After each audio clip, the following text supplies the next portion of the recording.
Tony wears his pants super tight. I'm sorry.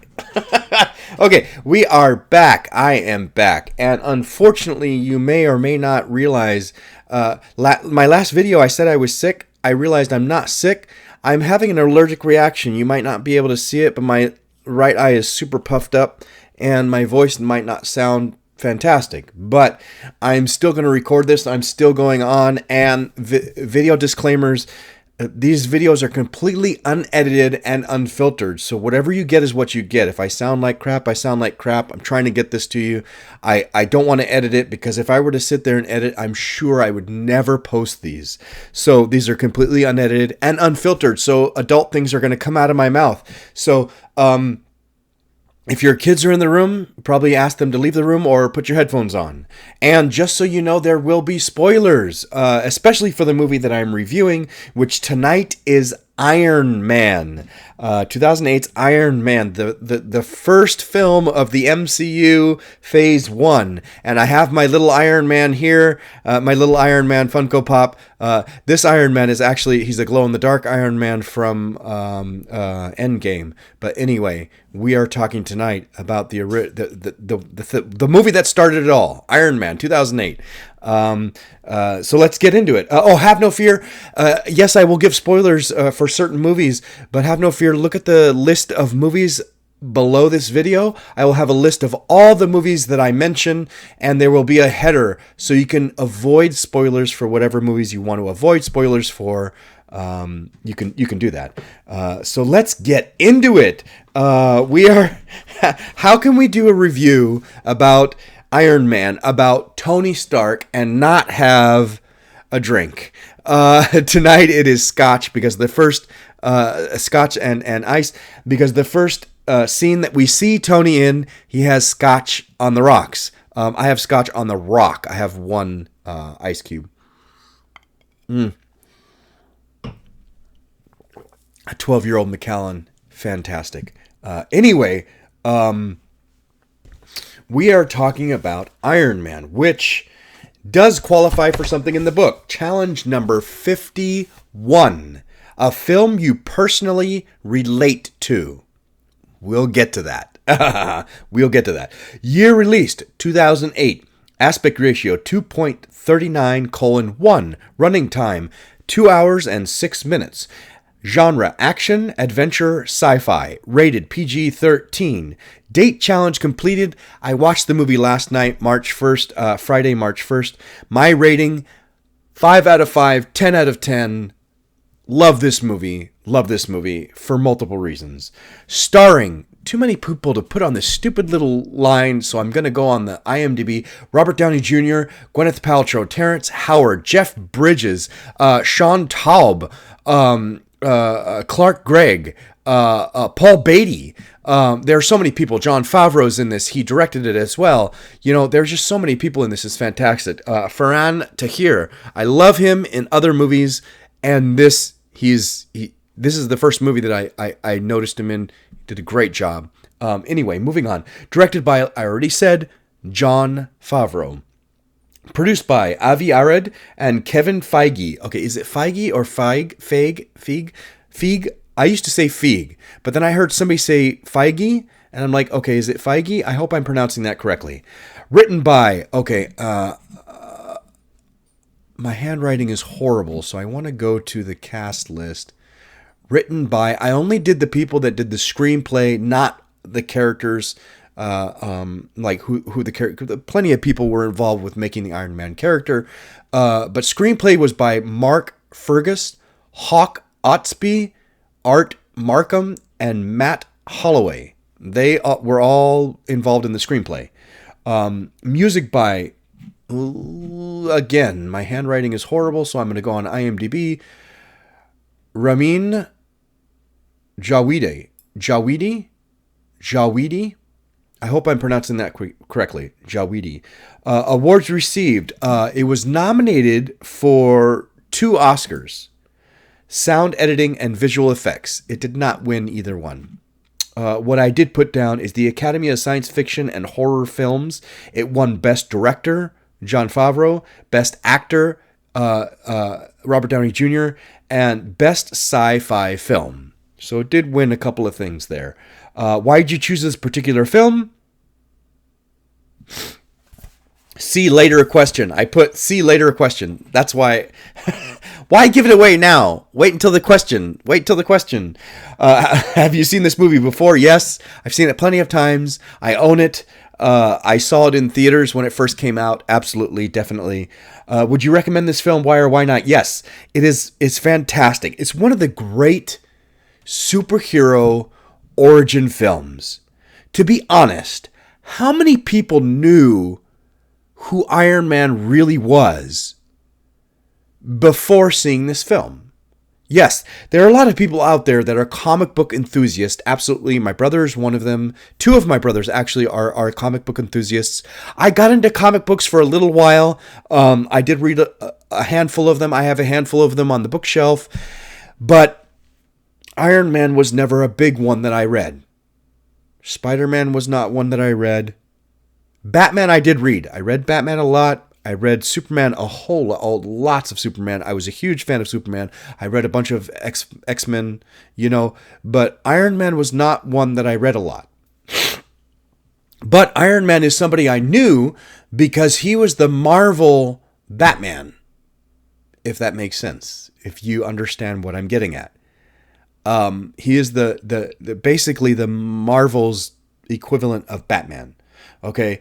And so I knew who he was, but how many people knew his personality, knew who he was, and knew what this was about? This film did such a fantastic job at getting people to understand and fall in love with a character that's nearly despicable, almost. I mean, he's not like the best person in the world. I find him less relatable than Bruce Wayne, in my opinion. I find Bruce Wayne more relatable than Tony Stark. Anyway, this film did such a great job. I would recommend it to anyone. It's fantastic. Fantastic. Which character were you able to most identify with or connect with in which way or why?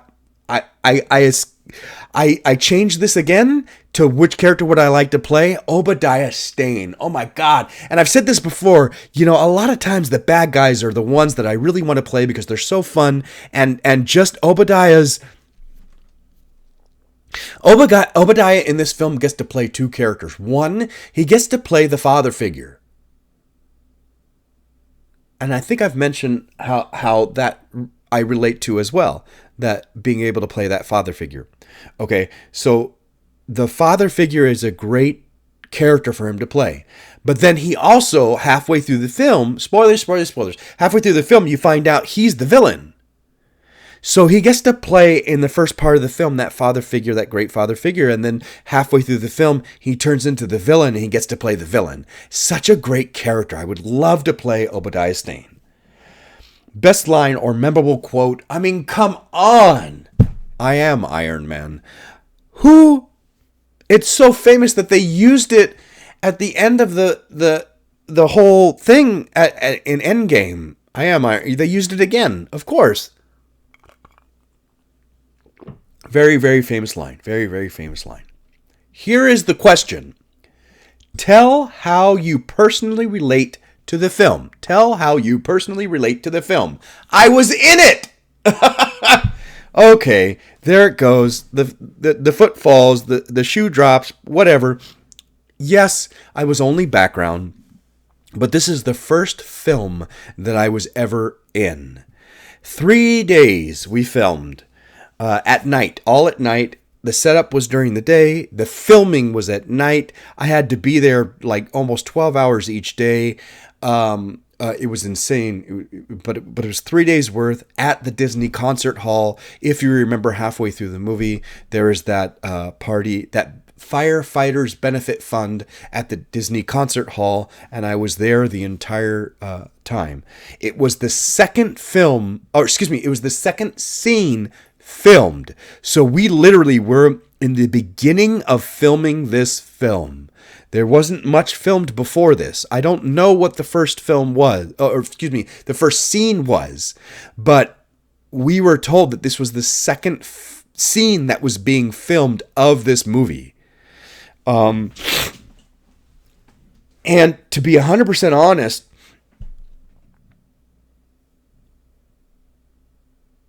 I got cast in this as background. It's just background. They tell you what you're doing. Okay, you go up, you show up.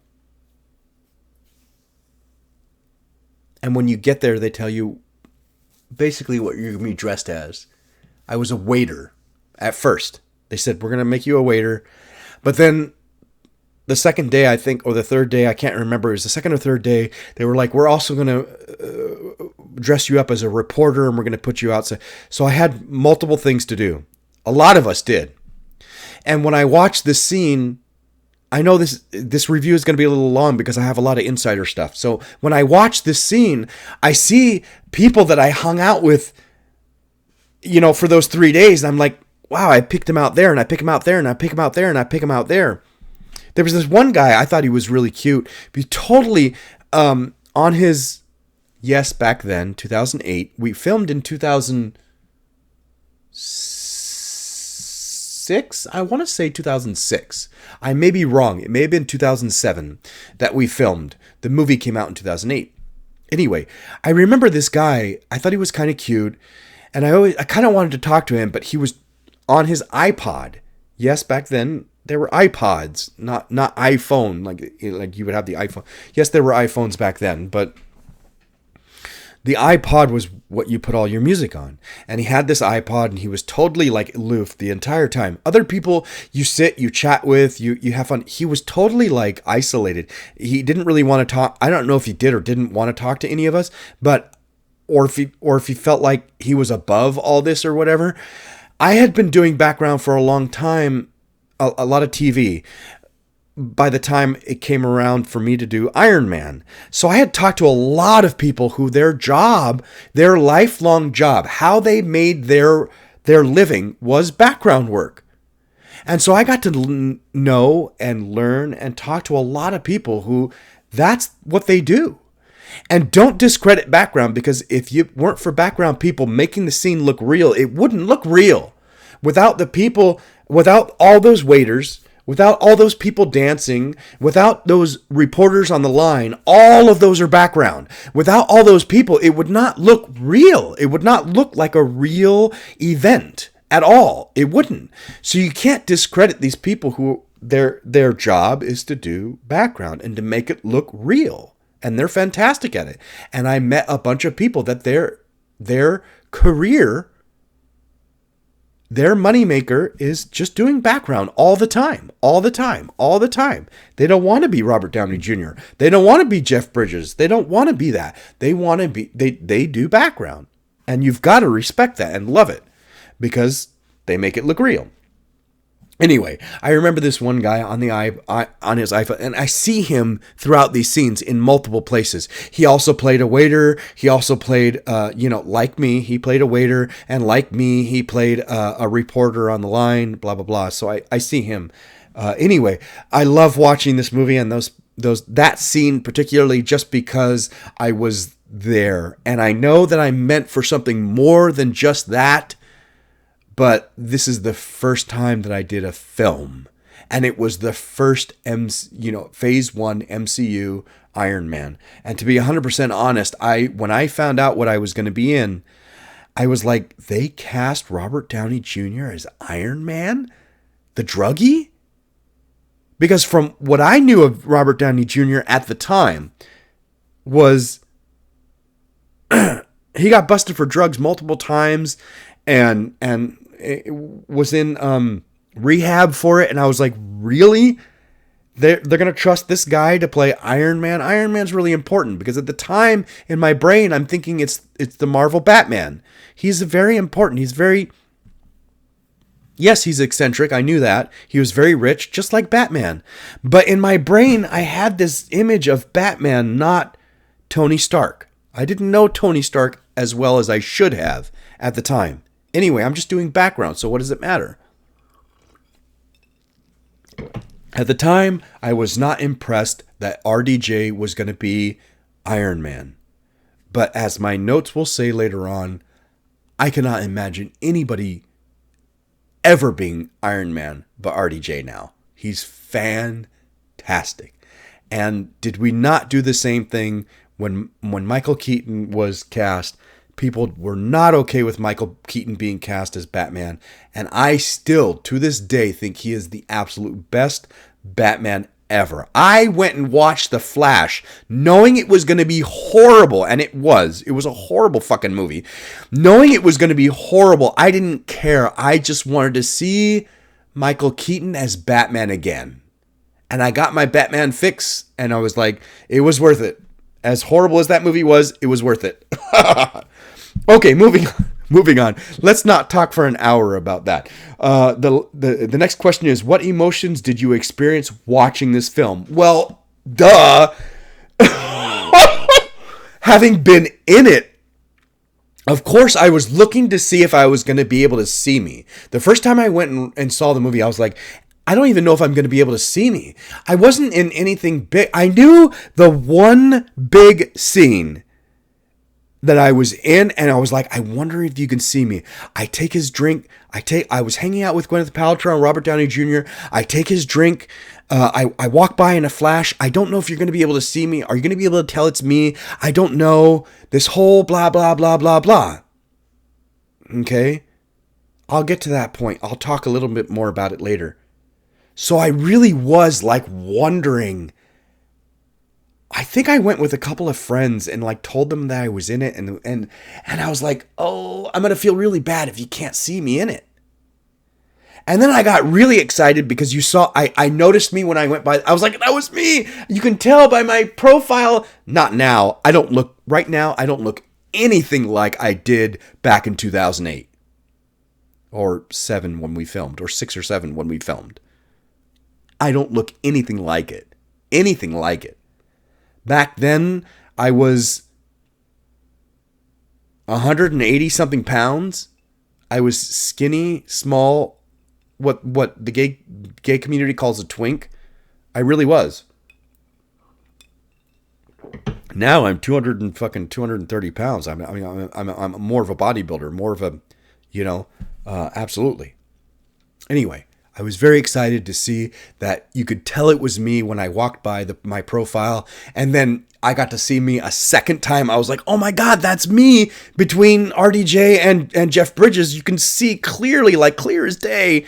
Holy crap. So I was excited to see me. Anything else you'd like to add? I've got plenty of notes. And the last little thing, which I always read here with you first, why all the references to spam in 50 First Dates 2004? What? Why all the references to spam in 50 First Dates 2004? 7 million spam products are eaten in Hawaii every year. Oh, they're talking about spam, not like spam mail. They're talking about like the food spam. I never saw 50 First Dates. I may have to watch that. Oh, that's totally over my head. Okay, moving on. We're not here to talk about spam. We're not here to talk about 50 First Dates. We're here to talk about Iron Man. Fucking Iron Man. Brilliant. Let's get into it because I have tons of notes. Not really. 4 or 5 pages. Isn't it interesting that iconically Iron Man is associated with Back in Black, which is AC/DC, not Black Sabbath. Black Sabbath did the song Iron Man, and Black Sabbath is never played in the Iron Man movie. Actually, no. I'm wrong. At the end, they do. They instrumental. But it's funny that AC/DC is what we automatically associate Iron Man with when Iron Man, the song is a Black Sabbath song. And I love the reference in the Avengers. Tony Stark is wearing a Black Sabbath shirt when they go on the ship or whatever, and they're all talking, and he's talking to Banner, which is one of my two favorite comic book characters of all time. Superman, the Hulk. And then the Punisher. Fucking love the Punisher. Okay.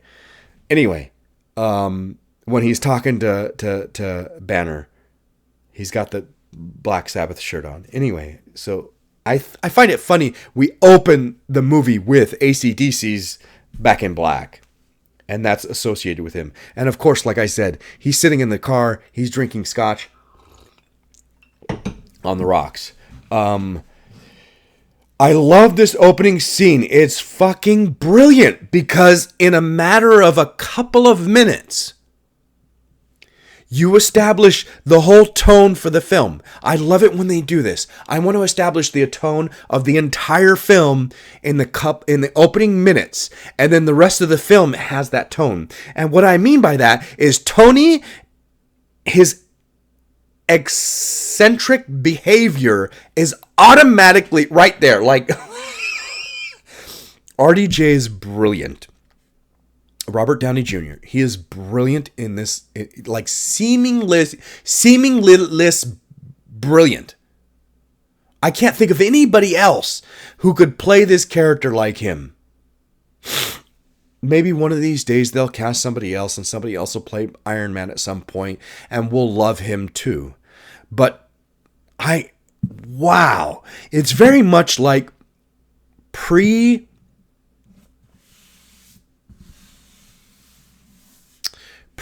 Ledger, pre-Nolan Batman. I just couldn't think of anybody else playing Joker. Jesus. Wow. Fucking Jack Nicholson was amazing. I used to watch the TV show. And I love, of course, we all love the Biff Bam. It's nostalgic and it's fun, Cesar Romero, is that who played? I may be wrong. Fact check me. I think it's Cesar Romero. Played the Joker, and he's so fun and great and ridiculous. But when Jack Nicholson played him, holy shit! I could not imagine anyone else playing him. Much like I can't imagine anybody else playing Iron Man than Robert Downey Jr. But of course, when Heath Ledger did it, we were all blown away. All blown away. Do I say he's better? I'm not going to say he's better. I'm going to say he's a completely different and equally as memorable a Joker. And the same thing with Joker. When I am so sorry. I'm blanking on his name. When Joaquin Phoenix did it. Holy shit. Holy shit. So, anyway, RDJ is brilliant, and I love that they set up in the first scene his eccentric behavior, and his delivery is brilliant. His acting and his delivery is brilliant. But then we also get the seriousness of the situation. Favreau goes from the comedy ridiculousness of it right into the seriousness of it without skipping a beat, without just jarringly so. He goes from the comedy to the serious, jarringly so. And it's perfect because the whole film is that. We get this eccentric character, but in very serious situations. And the first few minutes of this movie set that up brilliantly.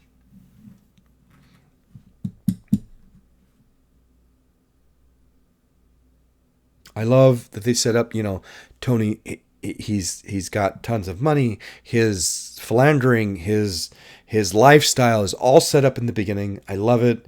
Gwyneth Paltrow is fantastic. I love her in this role. She did such a great job. She's so sweet. I'll talk about that later. The dialogue is amazing. Whoever wrote the dialogue, just brilliant. When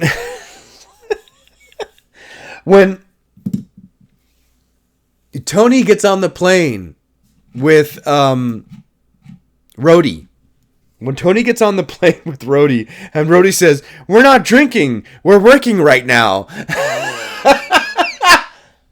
That line cracks me up. Why does it crack me up? Because when I was on set, and I'll talk about this later, when they asked me to do this part, to take Robert Downey Jr.'s drink, to take his drink, I got to hang out with Gwyneth Paltrow and Robert Downey Jr. for a few minutes while we were doing that scene. Actually, it was more than a few minutes. It was like an hour. And Robert Downey Jr. kept asking her, Gwyneth Paltrow, to drink. And she says, I'm not going to drink with you. I'm not going to have a drink with you. I'm working right now. She literally said what Rhodey says in the film. We're not drinking. We're working right now. She was like, I'm not going to drink with you. I'm working right now. We are working. Because Robert Downey Jr., like off camera, before we shot, was trying to... Anyway. So this line cracks me up because this line is accurate to him as a person, because I was on set with him, and him as the actor, the character. So it's brilliant. It's brilliant. I love it. And it cracks me up every time I hear it when Rhodey says it.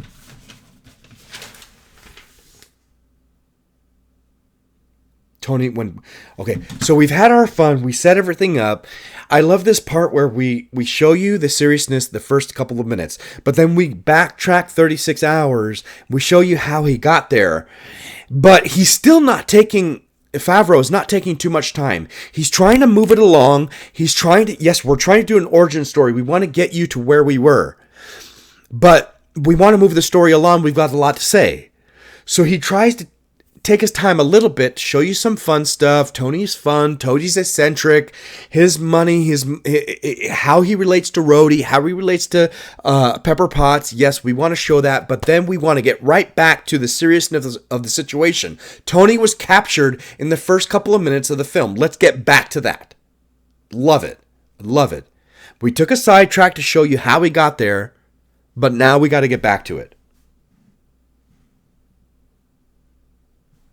It's a beautiful example of a weapons manufacturer, how their weapons can be used against them.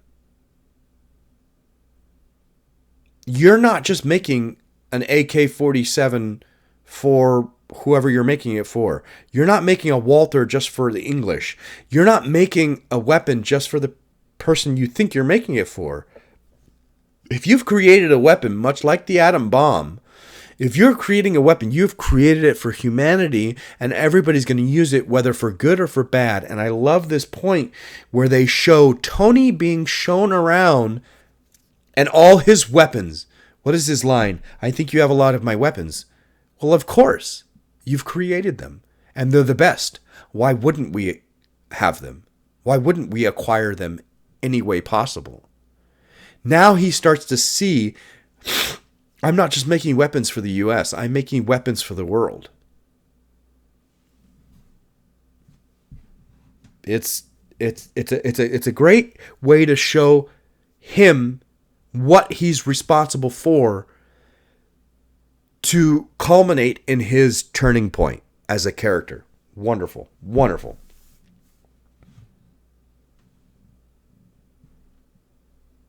I love that Tony's brilliance as a person. Yes, I equate him to Batman, but I think that on a level,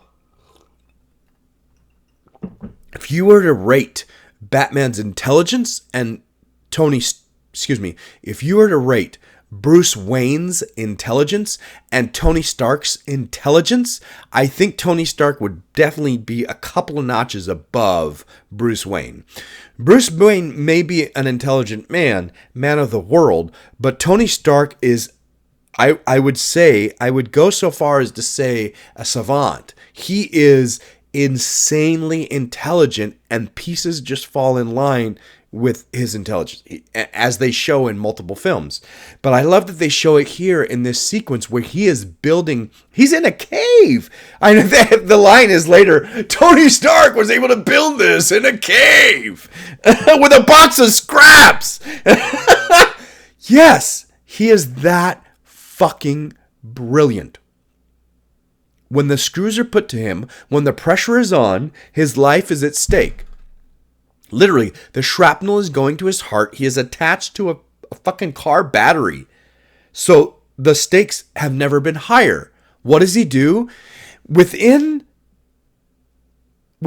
hours, with scraps around him, he is able to miniaturize the arc reactor in his head.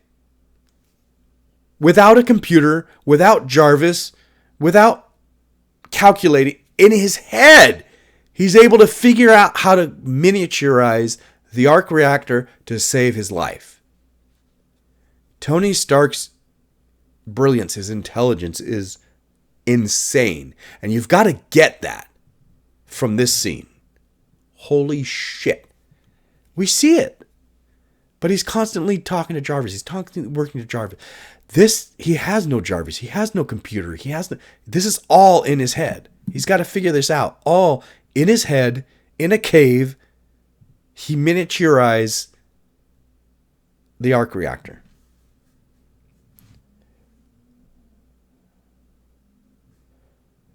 Jensen.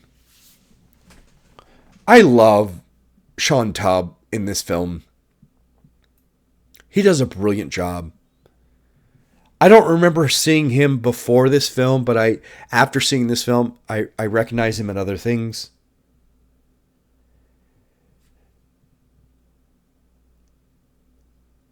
He tells Tony that he met him once, a long time ago. If I had been that drunk, I wouldn't have remembered, blah, blah, blah. Anyway, so his one interaction with Tony was, I would say, semi-negative. But the fact that Jensen decides to sacrifice himself to give Tony time to get the suit prepared and get free, that is a hero.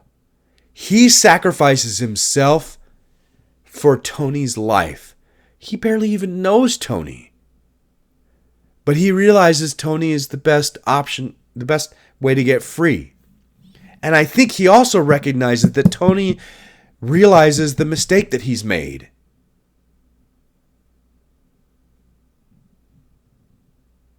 I love it. Jensen is you got to, there are a lot of little things that you have to really realize that there's more to it than you think.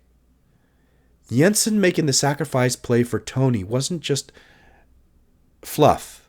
It was real. He is the real hero. Tony would like to be like that. I think Tony, without saying it, would like to be like that.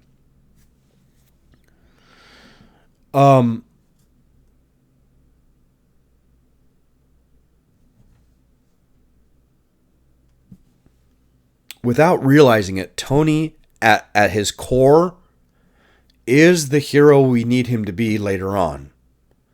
He just doesn't recognize it yet. But this scene shows it. When he escapes, and he gives himself no credit. He escapes, he busts free, he flies, he falls, and he says, not bad. Could have been better, not bad, could have been better. That's his emotion. But then, think of who he is. Silver spoon, never had to worry about money. At his core, that's who he is. Would you think someone like that would understand how to survive, how to go, literally in the desert, no food, no water, push.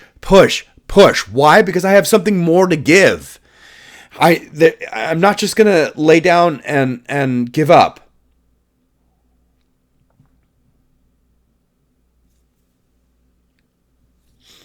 I think Bill Gates would have given up. I think Donald Trump would have given up. I think so many. I think.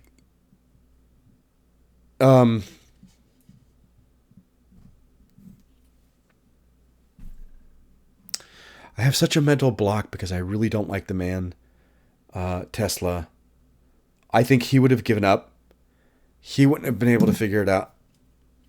These are very smart, very influential people with quote unquote money, influence. I think they would have given up. Tony didn't. Elon Musk. I'm not a fan of the man.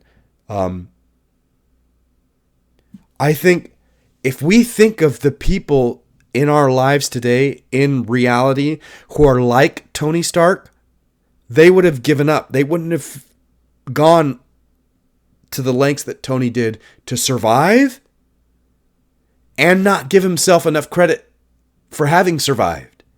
So there is that hero in the making. There's a reason why Tony is a hero. I know that Captain America discredits him later on. I get it. And that's because he's not the hero that Captain America is. He's not the same type of hero. That doesn't mean he's not a hero. He is. He just doesn't realize it. Like I said, seeing Jensen sacrifice himself for Tony brings about everything that Tony does and sees is something for him to understand. Absolutely. He may not realize it right then, but eventually he will, and he does, whether they bring it up later or not. Okay, let's You have to know all these things when you play this kind of a character. You have to think about all these things when you play this kind of a character. And I think Robert Downey Jr. did a fantastic job. Whether he's trying to get Gwyneth to have a drink with him on set or not, I don't give a fuck. I don't care who he is personally in real life. I think he took on this role 1,000%. And I appreciate his ability to play this character. Because like I said, I can't see any other person playing Tony Stark but Robert Downey Jr. Cheeseburger first. Cheeseburger first. So, he almost dies. He's in captivity. I want two things. I want a cheeseburger. And the second is not what you think. I want to hold a press conference. She thinks, sex. We think sex. But he's like, cheeseburger and press conference. Cheeseburger first. And I can't believe that of all the places he goes to Burger King. Well, at least it wasn't McDonald's. Ugh, at least it wasn't McDonald's. But Burger King, he wants it. He almost dies, and when he gets back to civilization, he wants a cheeseburger from Burger King.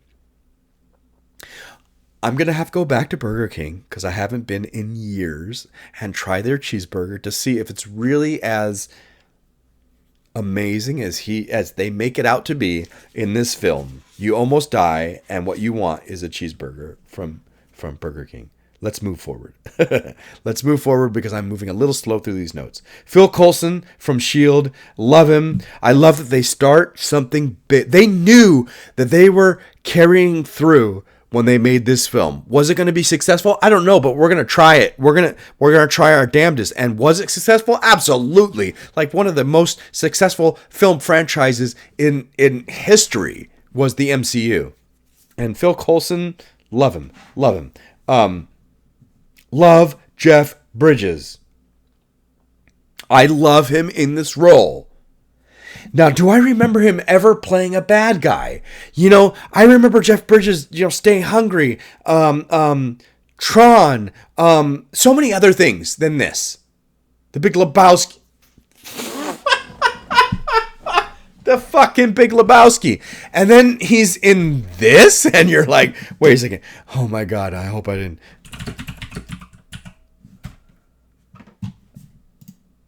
And then you're in this. There's just, I'm not going to look it up. There's just too many things that he is in before this that I'm like, I don't think I've ever seen him play a bad guy. And when I get to finally see him play a bad guy, I'm like, this is fantastic. I love it.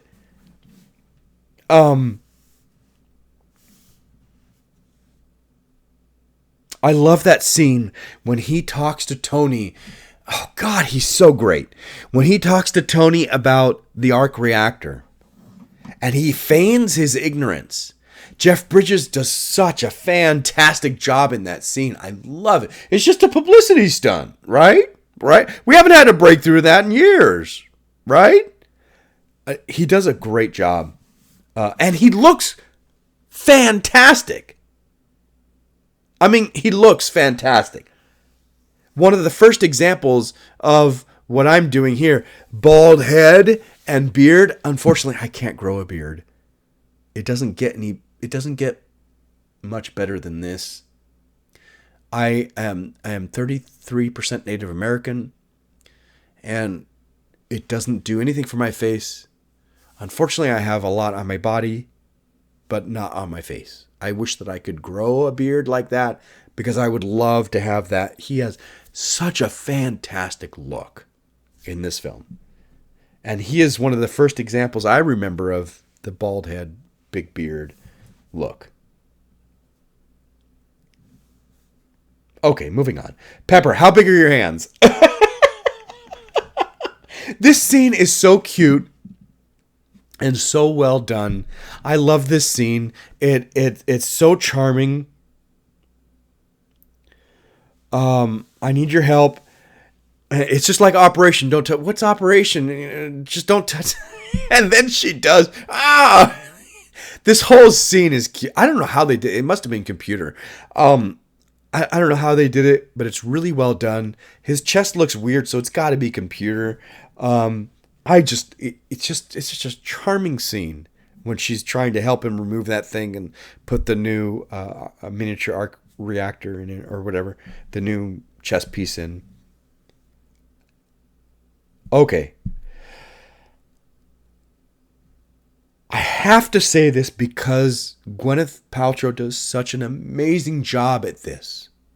As an actor, when you're reading a script and it has the same word 3, 4, 5 times in a row, and you're like, shit, how am I supposed to do that and make it sound convincing? I can't say here, here, here, here, all the same, because then it gets boring and monotonous and you can't hear, here, here, here, here. Okay. No, you can't. The same word 3, 4, 5 times for an actor, when you look at it, is always, oh.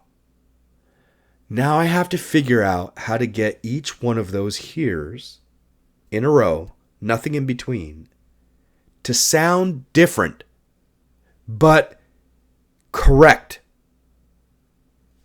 and natural and not fake. I will give you one example that I know that did not. I'm not going to change it. I'm going to make it the same and make it sound correct, make it sound the person. Lethal Weapon 2, Joe Pesci. Okay. He made it part of his character. Brilliant idea. I mean, Joe Pesci, you got to give him.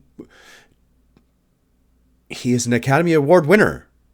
He is a brilliant actor, whether you want to acknowledge it or not. He is.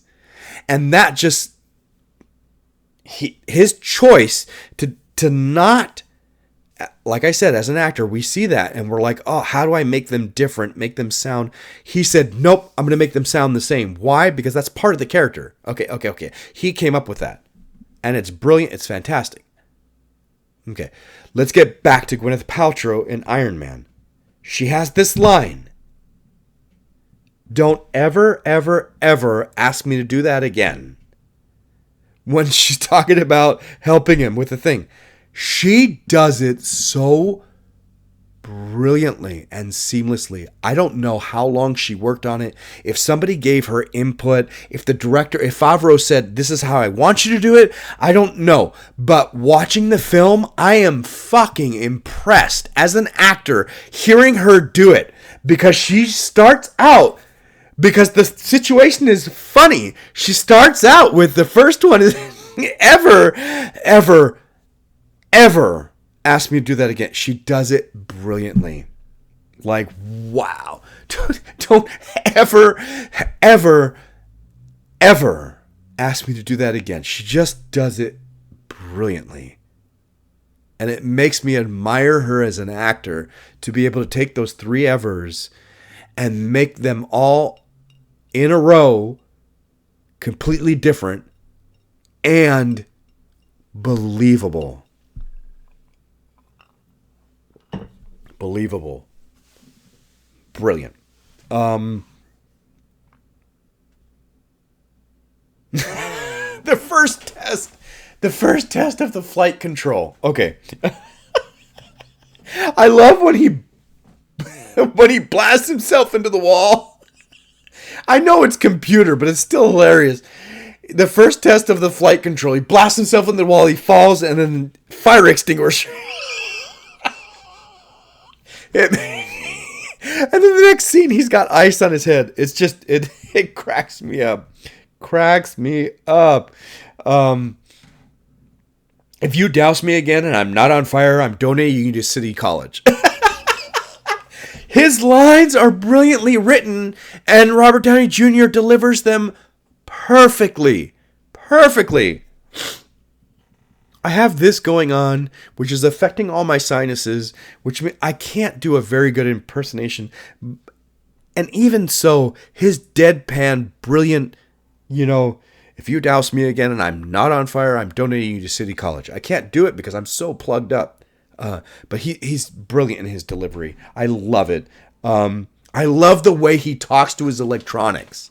Like they're... I know that he's got them on a voice command. I get that. But he talks to them as if they were people. They were friends. I love that he talks to him like that. Well, I mean, Jarvis is sort of his friend. I mean, he is his friend. I love that his experiments with the flight control, they show all of that. I love it because it's science. And he's trying to figure it out, and he's trying to work it out, and it's all science. It's brilliant. Trial and error, trial and error, trial and error. I love it. It's great.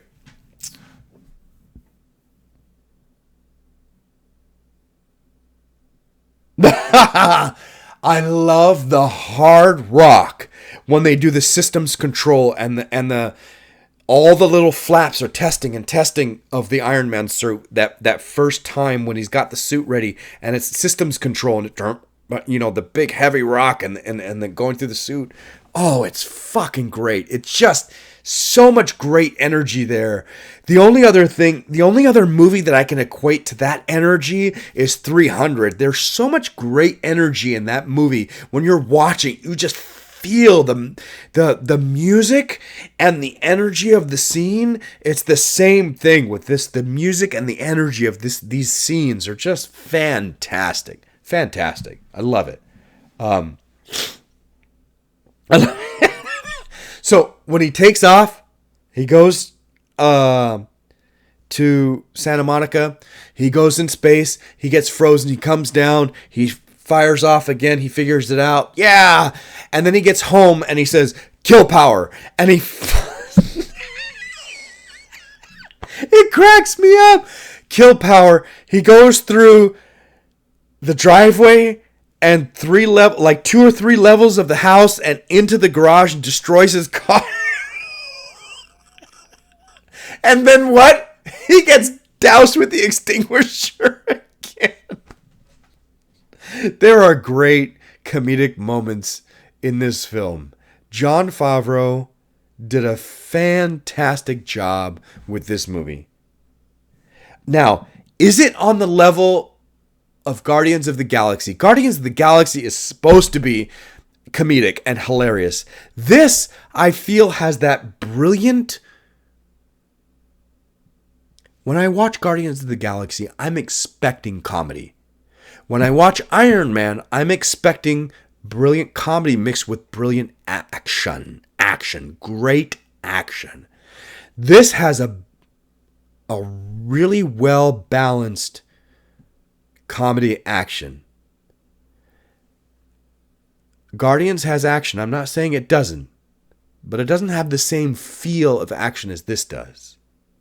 It's hard to explain. When I watch Ryan Reynolds films, I expect fun and action, like Deadpool. Fun, action, great, wonderful. I'm not expecting Arnold Schwarzenegger level action. This, I get Ryan Reynolds kind of comedy, ridiculousness, but I also get Arnold Schwarzenegger level action in the Iron Mans. That's the only way that I can really put it. Guardians of the Galaxy is a Ryan Reynolds. You know, comedy, fun, action too. You know, Bird on a Wire. Love Bird on a Wire. It's comedy, it's action, it's great.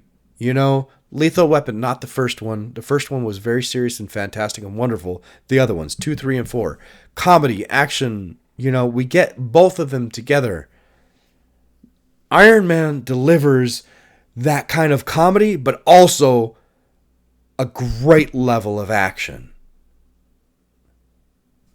It's kind of the only way that I can kind of explain it. I love. That's why I love this movie.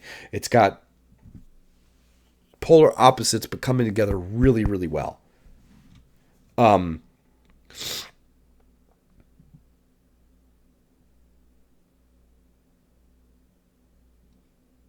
my God. Okay, so this is frustrating for me. On a personal level, when I watch this movie, I'm like, damn, fucking Robert Downey Jr. looks amazing physically. He looks great. Fantastic. His arms look great in this movie. But then I think to myself, I have 17-inch arms. I can guarantee you Robert Downey Jr. does not have 17-inch arms. My arms are quite bigger than him. I would say he's got 14, 15-inch. I would be surprised, so fucking prized, if he had anywhere near 16-inch. And I have 17.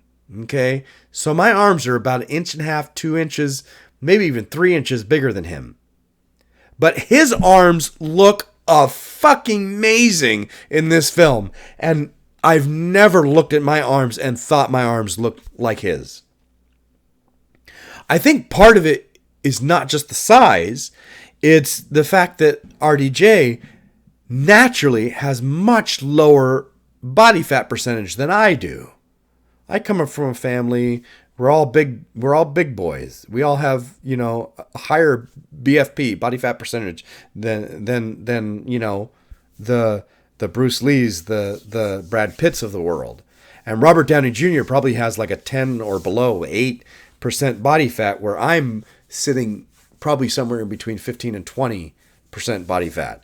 And so mine don't look nearly as impressive as his. And I'm sure there are makeup, lighting, and all kinds of Hollywood tricks to make him look that fucking fantastic. When you watch the Thor films and you see how amazing Hemsworth looks, I would say I feel like Hemsworth probably has as big as or bigger biceps than mine, or arms than mine. He probably is in the 17, 18-inch range, which I wish I were 18. But I don't look anything like him because of the Hollywood tricks. What are the Hollywood tricks? The spray with oil or water to make it look slick. And I hear that there's this, you're not allowed, I think it was from Hugh Jackman said, you're not allowed to drink water to the absolute breaking point, near hydration, to get your body to shrink to that level. Film, and then you can drink water. Film, and then you can drink water. Make it look like that, then you can drink water. That brilliant, oh my God, everybody talks about that. What is it in the Winter Soldier? Captain America Winter Soldier, when he's got the helicopter, I can almost guarantee you my 17-inch bicep, my 17-inch arms are probably bigger than Chris Evans, probably, I would say 15, 16-inch. But his look amazing. Mine, you might be able to say, okay, mine looks a little bigger, maybe, but his look hell of a lot more impressive because they do the Hollywood trick. You can't drink water. Pump it up. He says he pumped up for that. He was using weights. He was pumping. Yeah, okay, make it look good, and then grab that helicopter and that scene's he looks fucking great. Even I watch it and I go, God, he looks great. And I'm a bodybuilder and he's not. And I'm like, God, he looks great. You know, they made it look fantastic. I don't know why I went off on this tangent, because RDJ looks fucking amazing in this movie. And I never would have thought of him as a physical, you know, muscular type, but in this movie he looks physical and muscular and great. Anyway.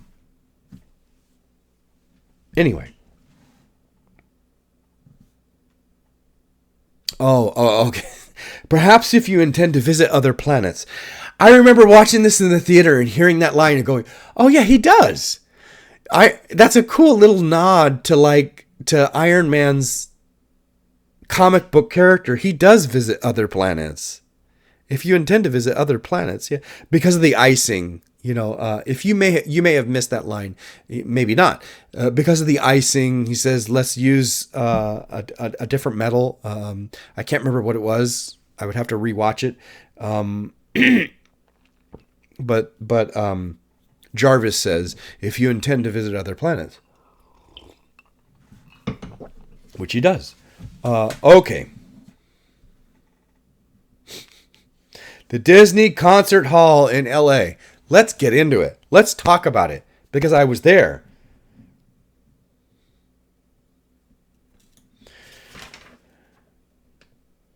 Okay. So the rest of the notes on this page are about that. So let's just talk about it. I fucking loved it. I loved being there. It was so great. It was so fun. Stan Lee, I got to hang out with him for a while. And the girls that were playing the supermodels, he was hanging out with them. He was a real sweet guy, from what I told. I mean, I didn't know much. Yes, I read some comics. I was more into Superman, Batman. I think I was a little more into DC, although I loved the X-Men and Hulk. I think I was a little more into DC than I was Marvel at the time. So and some of his bigger claim to fames I didn't really like. Spider-Man I was not a big fan of. Iron Man not the hugest fan of. Loved the Silver Surfer. Anyway, and to be honest, I don't remember if he created the Silver Surfer. Sorry, excuse me, or not. Anyway, I got to talk to him for a few minutes, but he was sort of separated. So that was kind of cool. Every time, you know, in the movie when Tony Stark comes up and says, "Hef," you know, and it turns around and it's Stan Lee. I'm like, yeah, I got to hang out with him for a bit. It's nostalgic. It's fun. I did not know. I knew that Robert Downey Jr. was cast as Tony Stark, as Iron Man. I did not know Jeff Bridges was in this film when I was on set. So when we were filming the outside scene, when we were filming that part, and I was a reporter on this side of the line, I was a reporter, and you know, we've got the gate, or the line here, we got the red carpet, another line, and then another set of reporters. I was literally way on this side, on the wrong side of the red carpet, and somebody shows up, everybody's making a big commotion about it, and I'm like, what's going on over there? And I see this bald head going by, and I'm like, who's that? That everybody's like all over, and like everybody's getting, okay, who's that? When he turned and I saw his face, I was like, holy fucking shit, that's Jeff Bridges. I would have given anything to been on that side, to be able to at least say hi to fucking Jeff Bridges. I mean, like I've already said, I've been watching him for years. He's the only person in this movie that I have known and been watching for years. When I did CSI New York, I had been seeing Gary Sinise. I'd been watching him for years. I loved him. You know, there's so much I saw that he did. And when I was on set with him, I just had to say, I had to stop and just say, dude, I admire your work. I've been watching you for years. He was the sweetest heart in the world. He shook my hand. He said, thank you. I really appreciate that. He literally took my other hand, shook my other hand, and said, I am so grateful that you're here doing background. He stopped the entire production to say, look, I appreciate everybody who's here, including the background, making it look real. He was the sweetest guy in the world, Gary Sinise. Fantastic. And I would love to have done the same thing with Jeff Bridges and just tell him, I've been watching you for years. I appreciate your work. I love your work. Thank you so much. I would have just loved to. But the night that he filmed, the night that he showed up, because he was only there one night, whereas RDJ, Gwyneth Paltrow, Jon Favreau, we were there all, we were there all 3 nights. Jeff was only there one night that I remember. Yes, only one night. I would have loved to have been over there.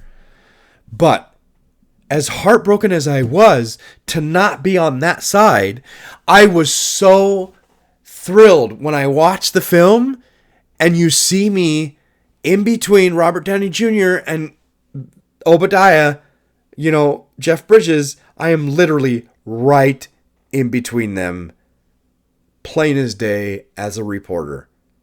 This is after he asks after he asks Potts to drink, she says, and they go up on the balcony and they talk, and she says, get me a drink.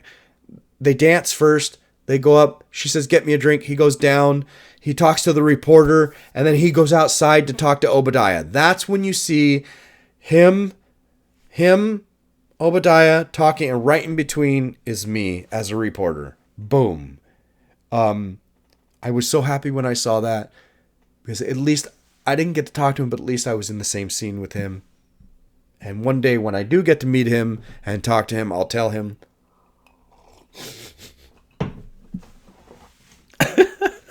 I'll tell him we were in the same scene together in Iron Man.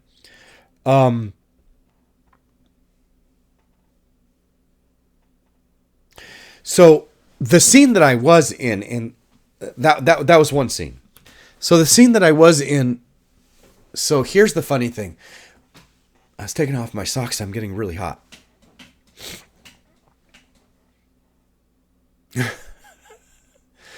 I think it was the first day we were there. Because Jeff Bridges, I think, was the 3rd day we were there. I think that was the end. The first day we were there, I believe, I remember being in the Disney Concert Hall, the big room. And I can pick me out in a couple of scenes, like way in the back. I'm like, that's me, a couple of times. I remember they had everything stopped. And Jon Favreau is going through the whole thing, trying to look at little things. And I remember Jon Favreau, I don't know him much as an actor. At the time, I didn't know him much as an actor. He had done a couple of things that were famous, but I didn't know them. Fine. I knew him as a director. He had done Zathura, which I loved. I thought it was so fun and so energetic and wonderful. So when I saw him coming towards me, I know that he's focused. I didn't even, actually, honestly, I probably didn't even think about the fact that he's focused on making the scene look the way he wants, doing what he needs to do, and he's focused on what he's doing. He's working. He's working. Fucking idiot. I am. He's fucking working. When he came this way, and he came by me, I said, I just want to stop. I just wanted to say, I love your work. Zathura was amazing, And he goes, and moved on. Now, I used to think that he was being dismissive and an asshole. Honestly, that's what I thought. But to tell you the truth, I was there to do a job. He was there to do a job. For me to say that was kind of jerk for me to do. We're working. He's working. He wasn't being dismissive. He was focused. I get it now. It's taken me years to realize that, because what did he do? Okay, we are filming this scene. I am literally on the background just walking around. I've noticed they filmed this 3 times now. They've reset and gone, reset, gone. If you don't know anything about filming, literally, you have to remember what route, as a background actor, as anybody, you have to remember where you walked. You have to remember who you talked to, who you nodded, who you said anything to, who you walked by, who you did anything. Because when you reset, you've got to do it all over again, exactly the same way. Reset, do it exactly the same way. Why? Because we're filming how many different angles, how many different things. It's all got to be the same. Because otherwise you mess up the continuity. So as a background actor, you have to remember every little thing you did. And then when they say back to 1, you go back, wait for them to say roll, camera, action, do it again. Exactly the same fucking thing. Okay. So, we had done this 3 or 4 times. And this person, this waiter, was supposed to take Robert Downey Jr.'s drink.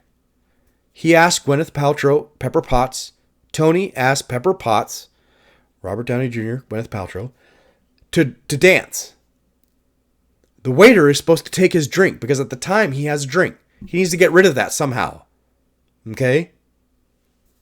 For whatever reason, it was not working out. We reset. We did it again. We reset. We did it again. We reset. We did it again. We reset. We did it again. It was not working out for whatever reason. This background actor, for whatever reason, wasn't cutting it.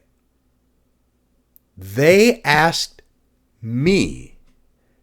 I was semi-close to the person who was doing it. I don't even remember who was doing it. I was semi-close to it. And now, in retrospect, I realized Favreau probably recognized the fact that I said something to him earlier and said, give him a try. This guy's not working out. Give him a try.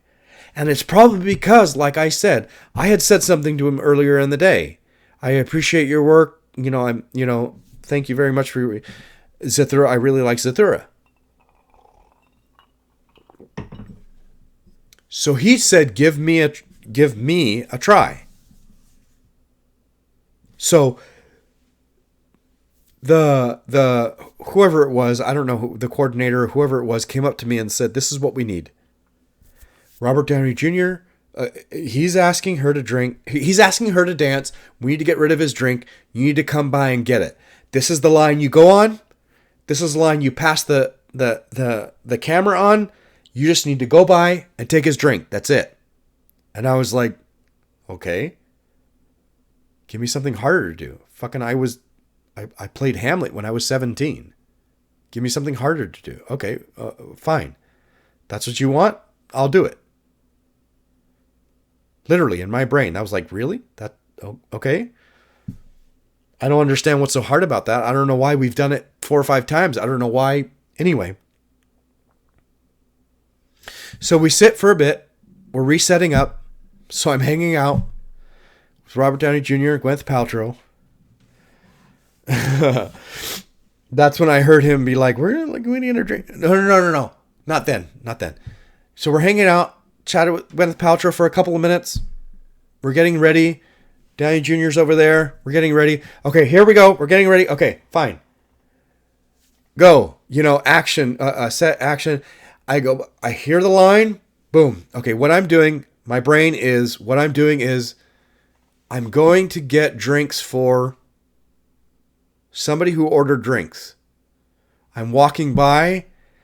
He gives me his drink, whatever. That's inconsequential. Okay? I'm not here for Robert Downey Jr.'s character. I'm not here for Tony. I'm here for somebody ordered drinks. I'm going to the bar because I can see where the bar is. So that's where I'm going. And that's what I did. Line hit. Boom. Walk by, camera, take his drink, move on. They said cut. I heard him say perfect. That was great. I don't think he was saying it to me. But I heard him say that. Perfect. That was great. And I was like, okay, great. So, but we're still all cut. Hold on. We haven't reset to 1. So I'm like, okay, what are we doing? What are we doing? And so I hear somebody say, okay, we're gonna do one more time just for posterity. Let's reset to 1. So I go back to my place. So I'm sitting there, and it takes longer this time. This is when I got to hang out with Gwyneth Paltrow for a little bit, RDJ for a little bit. RDJ was like, let's have a drink. She's like, I'm not drinking, I'm working. He goes to the director. He takes off. We're literally sitting there for a little while. I have a funny feeling what was going on is he was watching the dailies. He's really watching it going, this is fine. We've got it. We're done. And probably the assistant director, AD, is probably going, let's just do it one more time just in case. Let's just do it one more time. I bet you anything that's what's going on. I can't tell you what was going on because I was on the right next to the camera. You can see a picture of me on my IMDb. I'm literally right next to the camera waiting for it to, like, sitting next to Gwyneth Paltrow. I probably chatted with her for a little bit right there, but then we were both waiting. Like, are we going to do this again? Are we not doing this again? I don't know. We're hanging out. We're waiting. We're back to 1. We're waiting. Okay? Robert Downey Jr. was over there, I believe, at the time.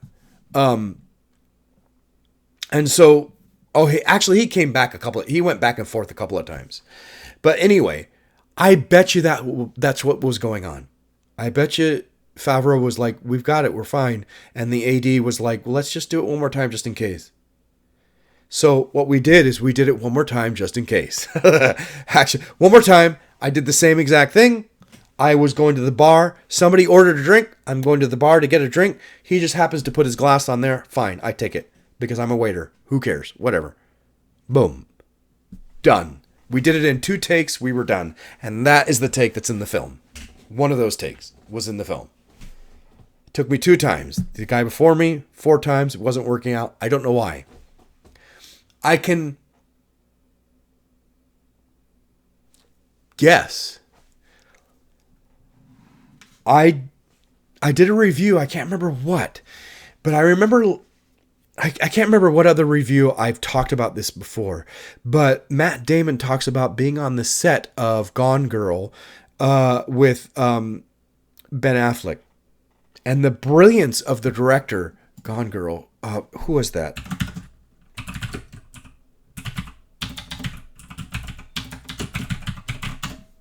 Fincher. The brilliance of David Fincher's directing. He said, David Fincher, there was this scene, Matt Damon, you can find this on YouTube. Matt Damon talks about being on set of Gone Girl, which was Ben Affleck, but wanting to see David Fincher, his process, because David Fincher is amazing.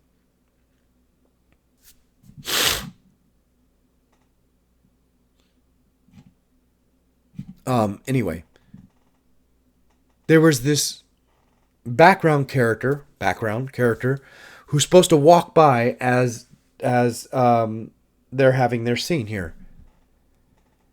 and Matt Damon talks about how literally as soon as the person walked by, David Fincher says, who the fuck walks like that? Who the fuck walks like that? Something David Fincher saw in the way this person walked by rang false. This was not a bad background actor. I'm not trying to say that. I'm just trying to say that Fincher saw something that just didn't ring right, didn't ring true. And here, Ben Affleck and the girl who's in it, I don't know. I've never seen the film, so I don't know. But Ben Affleck is acting his heart out. Matt Damon says he's like, I think it was Rosamund Pike. He and this girl are acting their hearts out, like fantastic scene. And Matt Damon's like, I know he's not going to use it because David Fincher in the beginning of the scene is like, who the fuck walks like that? Literally, they reset the thing. He's like, he was rewatching it going, who walks like that? Who? I don't get it. And I think Matt Damon says that somebody else walked by after they yelled cut. Somebody else walked by and David Fincher says, that's how you walk. That's how you walk. With a purpose, with something. The background actor probably just walked by because somebody told the background actor to walk by. Not that you're doing this, you're doing that. Didn't have something in mind. Me, when I did it instinctually, I just was like, somebody ordered a drink. I'm on the way to the bar. Whether he gives me a drink or not is inconsequential. They need me across the screen like this. That's what they told me. They literally need me to blurb past the screen. That's it. Maybe the other guy was stopping to get the drink and moving on, and that was fucking up the scene. I don't know. Maybe. All I knew is when they asked me to do it, I was like, they need me to go across the screen like that. Okay, somebody's ordered a drink. I'm on my way to the bar. Whether he gives me the drink on time or not, I don't give a fuck. I remember that was my thought. I'm going to go past him. If he doesn't give me the drink on time, I don't care. I'm going. Why? Because I'm headed to the bar. And I could care less about him. His job is he needs to give me that fucking drink. That's his job as an actor. My job as an actor is I'm going to the bar. I have a purpose. And I guess I didn't think about that, but instinctually I did. My purpose is somebody's ordered a drink. I'm on the way to the bar. That's how you walk, with a purpose. David Fincher saw that like, who the fuck walks like that? That person didn't have a purpose. I did. And maybe Favreau, maybe that's what he saw. Maybe this person before me couldn't do it right. Anyway, I'm spending way too much time on this. Let's move on. You're like, I didn't watch this review to hear you about your background work in Iron Man. I want to hear about Iron Man. And we're already at 1:16. So let's move on. I love when she orders her drink.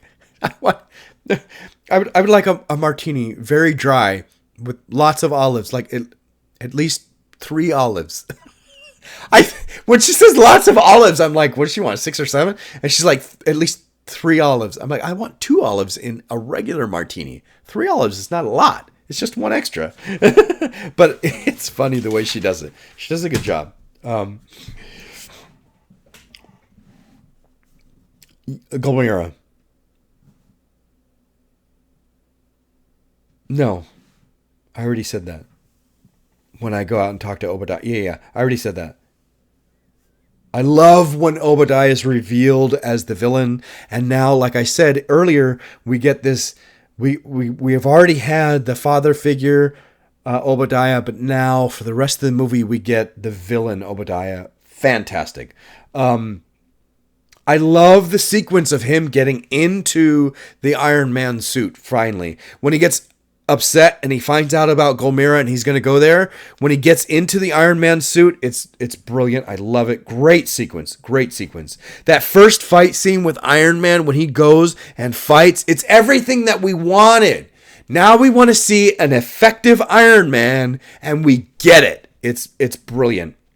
I love when he dodges the tank and then turns and shoots it. I mean, it couldn't have been done better. The energy, the emotion, exactly what you wanted. Couldn't have been done better. Love it. Oh, technically he hit me. When they're in the air. Technically he hit me. I love that line. That's a great line. Oh my God. Let's face it, this is not the worst thing you caught me doing. That also cracks me. Like, I'm sure Pepper Potts... When you have an assistant who is a live-in, I'm assuming that assistant live-in is gonna catch you doing all kinds of things that you're like, if you weren't gonna have a live-in assistant, you have to expect them to catch you doing things. Let's face it, this is not the worst thing you caught me doing. That makes me laugh. Oh my God.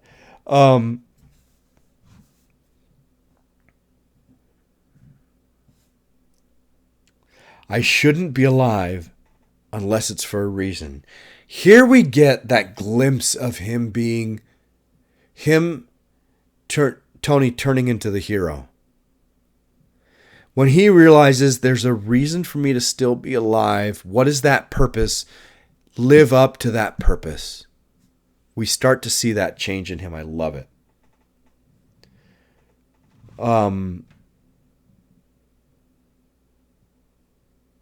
What? Oh, this is proof that Tony has a Stark. Oh, or excuse me. This is proof that Tony has a heart. And then that heart saves him. It's such a cool, like, full circle thing. When she takes the original thing she took out of him and then makes the money, and then that saves him. I love that. That's a cute little full circle. Whoever wrote that circle to that piece, really, really well done. It almost felt like too cheesy, but it wasn't. It was perfect. Rhodey. Well, I was watching this in the theater. I didn't know a whole lot about Iron Man, but I did know that there was Iron Man and War Machine. So yes, I did know. So when Rhodey says next time, baby, and he's looking at the mock whatever, the all silver one, I was like, oh, I know what that is. In the theater, I appreciated that.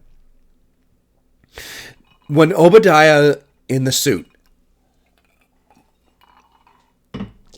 in the suit and he runs after Pepper and he's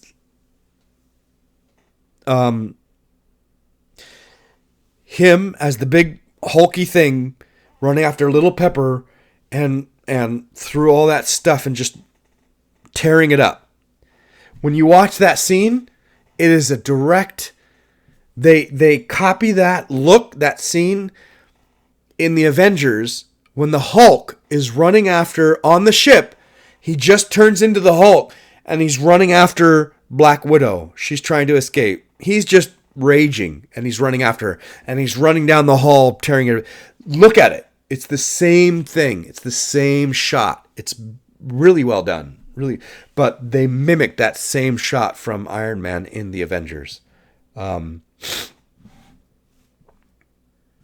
I love that he tricks Obadiah into going too high and getting frozen. I keep accidentally touching my glasses and then making a smudge. I love that he tricks Obadiah into going too high.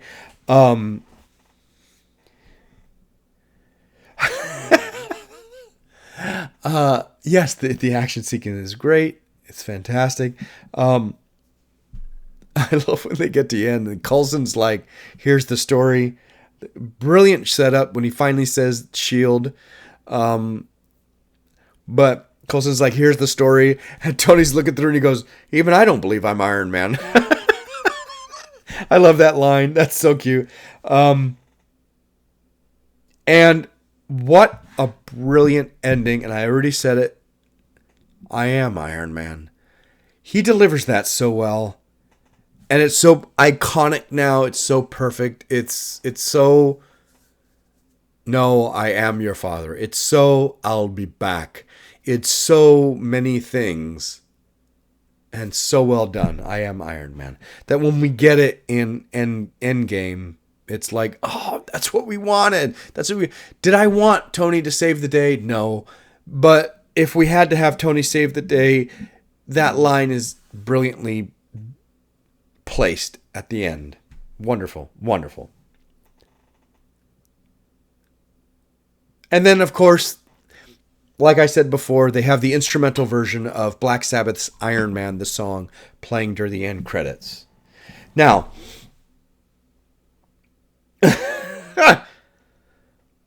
we're trying to set up the MCU Phase 1. Do we know it's going to be successful? No. But we're going full steam ahead. We had 2 movies the same year, 2008.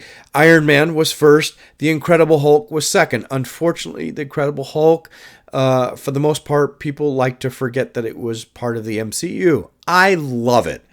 Do I love Ed Norton as Banner? No. I don't like the casting in that film almost at all. I don't like Liv Tyler. I've already said that with my review with Lord of the Rings. I don't like Liv Tyler. I don't like Ed Norton in that role. Love Ed Norton, not in that role. I think Mark Ruffalo is fucking brilliant. When I watch the Avengers, I'm like, yes, we've got a brilliant Bruce Banner. Yes. But I still think the energy, the story, The Incredible Hulk is fan-fucking-tastic. I love it. It is the best, in my opinion, standalone Hulk film ever made. I wish they would make another one with Ruffalo in the MCU. I wish they would, but they probably never will, unfortunately. But I love this end scene. When they get to the end scene, I don't know why I brought the Incredible Hulk up. Oh, because of the end scene with they're trying to create phase 1. Do we know it's going to be successful? No, but we've made 2 movies in the same year. They're going to come out in the same year, and we're going to try to do a carry-through. Agent Coulson is one of the carry-throughs. The other carry-throughs is Nick Fury and Tony Stark, because we kind of put Tony Stark at the end of Hulk. Okay, we're trying to carry this through to a film series, a film franchise. We're trying to, okay? Or do we know it's going to be successful? I don't know, but we did it. We did it anyway. And the end scene for this one is Samuel L. Jackson infiltrating Tony's house. So you think you're the only superhero? I'm here to talk to you about the Avenger Initiative. I love it. It's great. It's not my favorite end title scene. My favorite end title scene is still, to this day, the shawarma scene. Absolutely. I have the Funko Pops on my kitchen table of the entire set of the shawarma scene. Love it. That is my absolute favorite end scene of any of the MCU. Anyway, Iron Man is fantastic. I love it. Not just because I'm in it, because it's fantastic. It was very well done. Favreau did a great job. RDJ is brilliant. If they ever get somebody else to do it, it's going to be hard to see somebody else do it. You know, RDJ is amazing. So that's my review of Iron Man, and we have made up 1. We still have to make up 2 more in this 52-week challenge, but we will eventually. So thank you very much for listening, and we're going to get you a video this next week. Hopefully I can get you 2 in this next week and make up another one, but we'll see how the week goes. And hopefully this horrible eye, whatever is going on there, holy jeez, and this sinus stuff goes away so I sound more like me next time. Thank you very much for listening, and I'll talk to you again soon.